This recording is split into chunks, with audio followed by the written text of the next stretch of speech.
mirror, hitting the exact spot he'd banged against Dwayne earlier. His eyes started to water. Gasping, he covered the pulsating lump with his hand, trying to will the sharp ache away. Ugh!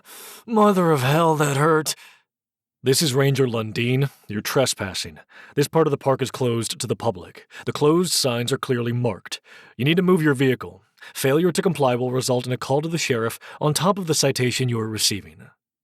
Gabe raised his other hand to shade his eyes, trying to see who was out there. Lower your goddamned flashlight. I can't see anything.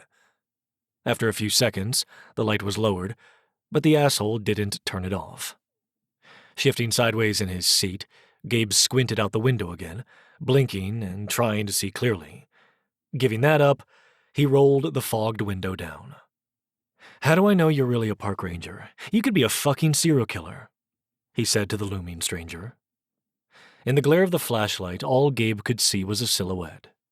From where he was sitting in the front seat of the Honda, the park ranger seemed tall, but that was all he could discern. With an audible sigh, the man stepped back a foot or two and briefly shone the flashlight at his face and then down his body. Gabe saw a dark green Washington State Park Ranger uniform underneath an unfastened yellow slicker. It looked legitimate, but good fakes of any uniform were available online. Could even be a Halloween costume. Fuck. Happy? The ranger lowered the light. Now, get your stuff together and get out of here ASAP. I don't want to find you parked here again. As it is, I'm citing you for trespassing. Gabriel wished he could see the guy's face so he could punch it. But he was too far away, and it was shadowed by a wide-brimmed hat that protected him from the weather. Also, he'd have to get out of his vehicle to smack him, and since he'd been sitting hunched up like a frozen pretzel for several hours, he'd probably fall over. Because you are too old for this, Chance. ID, the man snapped, holding his gloved hand out. And either get out or turn on your dome light. What the fuck do you need ID for? Gabriel demanded, reaching up to flip on his dome light.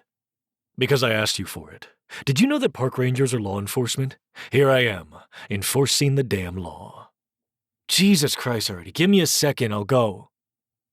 Gabe had never really gotten along with most law enforcement types, and it was clear this park ranger wasn't going to be any different. You're still getting a ticket. A fine will teach you a lesson, and maybe I'll have one less popsicle to call the county coroner to collect. Gabriel squinted at the ranger. Is this your version of tough love? Or scared straight? He laughed at his own joke. Pathetic. The ranger did not laugh along with him. Gabriel rolled his eyes up to the car's ceiling.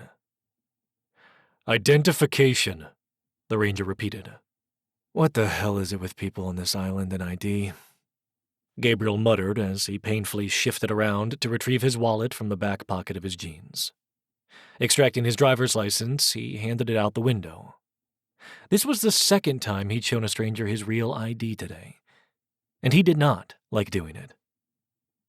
Plucking the card from Gabriel's hand, Ranger Man held it between his thumb and finger and held his flashlight so that it illuminated the rectangular piece of plastic. Gabriel bit his lip to stop from pointing out that it easily could have been a forgery. He had a couple of spare IDs in one of his go bags. Fake IDs were difficult these days, but not impossible, and Gabriel knew the right people. Or the wrong people, depending on perspective. He was turning over a new fucking leaf, using his real ID, and this guy was acting like he was king of the world. What did he need other than Gabriel's name? What are you doing? Memorizing my details? Gabriel asked. You could have just asked me. My birthday is in May, if you want to make a note for yourself. I like to read. Movies are fun. I lean toward action flicks. I could definitely use a gift card to one of the big box stores. Ranger Man ignored him, didn't even flick a glance his way. Fine. Be that way. Has anyone ever told you that you're not as funny as you think you are? The ranger's voice was just the type of deep Gabriel went for. That thought was shoved into a mental box where it belonged.